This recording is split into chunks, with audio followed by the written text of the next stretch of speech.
Now here we have a summary of what we've just been doing, and what we've been doing is comparing certain things about the graph of y equals f of x and the graph of y equals f dashed of x.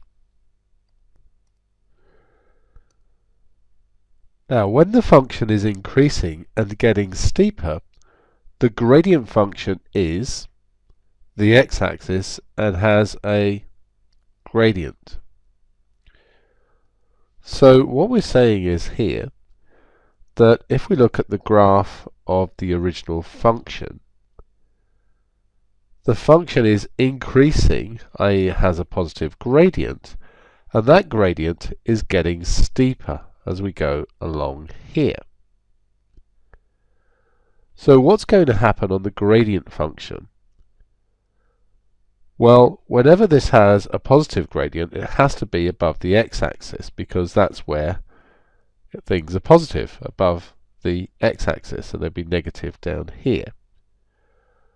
This one is getting steeper, so this one must be becoming more positive. It must be getting further above the axis. In order to do that, it has to have a positive gradient. So it's going to be above the x-axis, and it's going to have a positive gradient.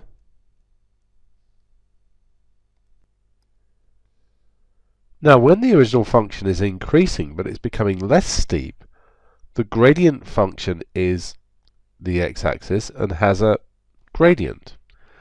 So what we're talking about here is a situation where the original function, it's been steep, but it's becoming less steep, perhaps heading into a turning point.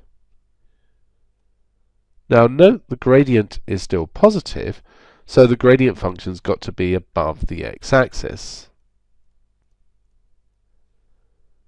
But it's less positive, so it's going to be closer to 0, so the gradient function must be heading down towards the x-axis.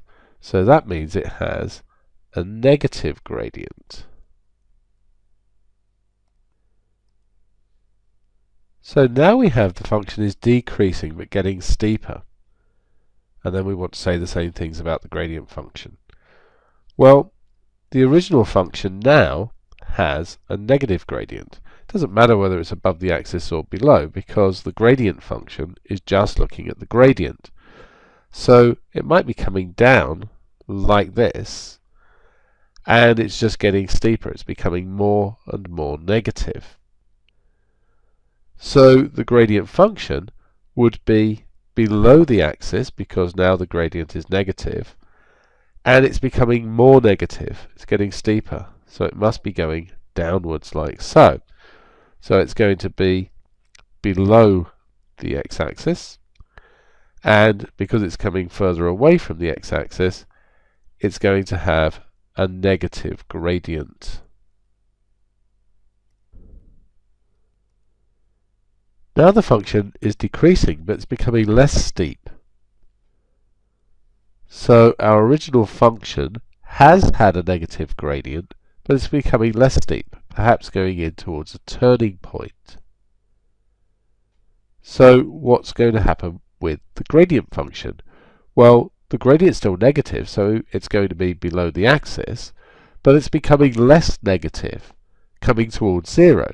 So this one must head towards the x-axis. So it's going to be below because the gradient is negative, but it's coming up towards the x-axis, so that's going to be positive.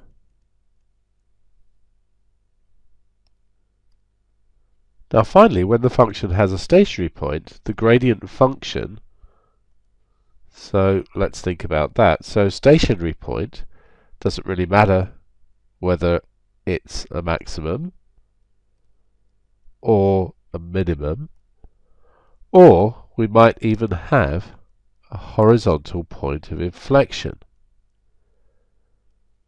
The whole point is that at any of these points the gradient is 0, so that's where the gradient function must cross the x-axis, because that would be the gradient function being 0. Remember, the x-axis is the line y equals 0. So the gradient function is 0. So we can say that's on the x-axis, or it cuts the x-axis at that point.